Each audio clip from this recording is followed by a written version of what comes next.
I'm going to show you how to make a recipe. One of my aunts gave it to me at one point in time. It's for pumpkin bars. And very simple, really, really good, and freeze well, take well. You can make them in a couple hours, and super easy. Last year, if you remember, I had done a lot of pumpkin recipes, or a few pumpkin recipes, and one of them was how to use fresh pumpkin. So, you know, in a couple of weeks here, it's going to be pumpkin season, let's say, going into fall like we are now, that you could get your own nice little sugar pumpkins and actually cook them and puree them yourself, throw them in the freezer and use them all winter long. And it's like fresh pumpkin. It's better than canned pumpkin.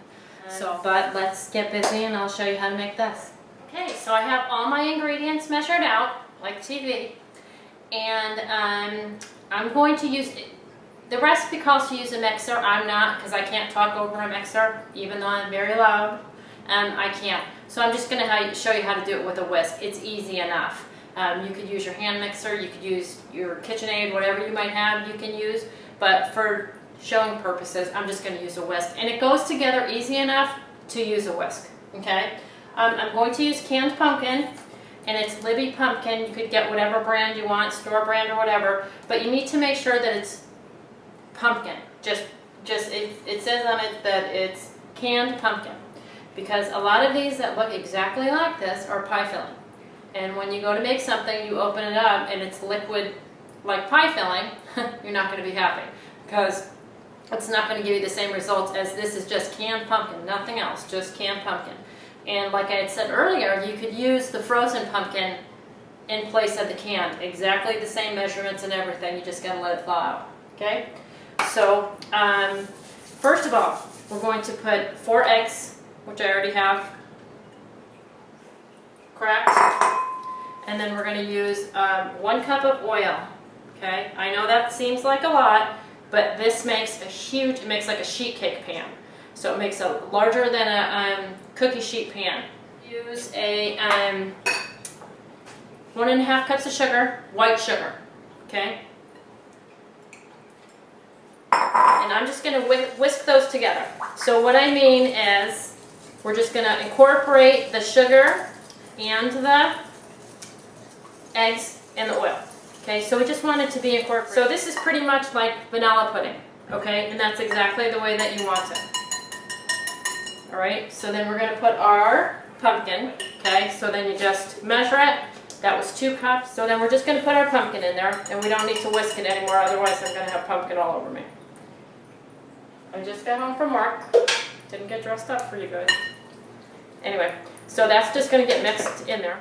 You just want it just so it's not lumpy anymore, because once it's lumpy, you're going to have a tough time the rest of the recipe, okay? That's that. A teaspoon of salt. A teaspoon of baking powder. A teaspoon of baking soda. And I will put the recipes in the sidebar, whichever. I'm not sure where it is anymore, but I will put the recipe with the video. 2 teaspoons of cinnamon. And the recipe doesn't call for pumpkin pie spice, but I'm putting it in there anyway. Anything that I've ever cooked with pumpkin, this recipe just calls for cinnamon, but anything I've ever cooked with pumpkin, because pumpkin's pretty bland, I've always used nutmeg, cloves, allspice, cinnamon, and this just calls for just cinnamon. Well, pumpkin pie spice has all those things in it. And I think also, if I could see it, I'd read it to you, but I'd be kidding you. So, I think it has ginger in it. Anyway, pumpkin pie spice. It's got a lot of flavor, and we're just going to throw some in there, just because I can. We'll throw like a little bit. But that is just awesome stuff if you do anything with pumpkin. Also, I'll probably do pumpkin scones. I have a recipe for pumpkin scones that kind of taste like Starbucks. Pretty close. Okay, so we have all our spices in there. And then I have 2 cups of flour, white flour, okay? Now, this is not a low-calorie recipe. This is not, you know, I like to do a lot of low-calorie recipes or cut the fat recipes. This isn't one of them. This is a full-on fatty recipe, but you eat one bar like this and you're good. One thing I forgot to say earlier is the recipe calls for 16 ounces of pumpkin. Now pumpkin comes like in a 12-ounce can or a 28-ounce can, okay? 29-ounce can. So you're not going to use the whole thing. So a good idea, or what I normally do, is because we have probably, I don't know, a little less than half of a can of pumpkin, put that in a little freezer bag, get all the air out, and put it in the freezer.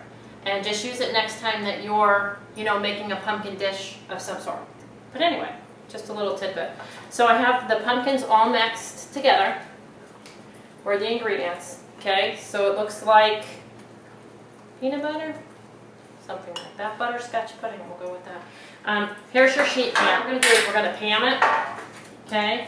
So we'll just pan it, which it really has enough oil in it, you don't need to, but I don't like surprises when I'm trying to cut something and get something out of a pan, okay? So we'll just pour that in. So this is 350 degrees for about 20 minutes, and you'll be amazed how good these are. So, in the oven, 20 minutes, take it out, let it cool, and then we'll make our frosting. Okay, so I took the pumpkin bars out, okay? This is what they look like. I just have them on a cooling rack. You want to make sure as soon as you see those edges start to brown a little bit too much, take it out. It cooks really fast. I had it in for 17 minutes. So, as I said before, you just got to keep an eye on them. I took out my mixer because making frosting by hand, I don't have the time or energy anymore today. It just takes too long. You're going to get a better consistency with a mixer, either a hand mixer or a KitchenAid or whatever you want. The key is to a good frosting, or this frosting, is to make sure that your butter and your cream cheese are somewhat, not room temperature, but at least soft. Because if they're not soft, it's going to be pieces, and then it doesn't incorporate very well. It has a stick of butter in it, and it has this 8-ounce block of cream cheese. And we're going to use 4 cups of powdered sugar. Powdered sugar, confectionery sugar, not granular sugar. It's the powdery consistency, that kind of sugar. So I'm going to bring you over here and show you how you do this. I'm not going to talk all that much because I can't talk over the mixer and the like. Okay. So what I did was I put the cream cheese and butter in a bowl, okay?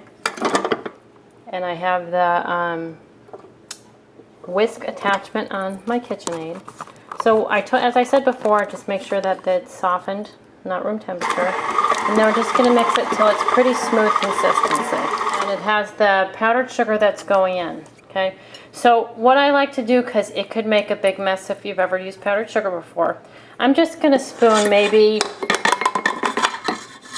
a cup at a time. And start it slow, otherwise it's going to poof all over the place.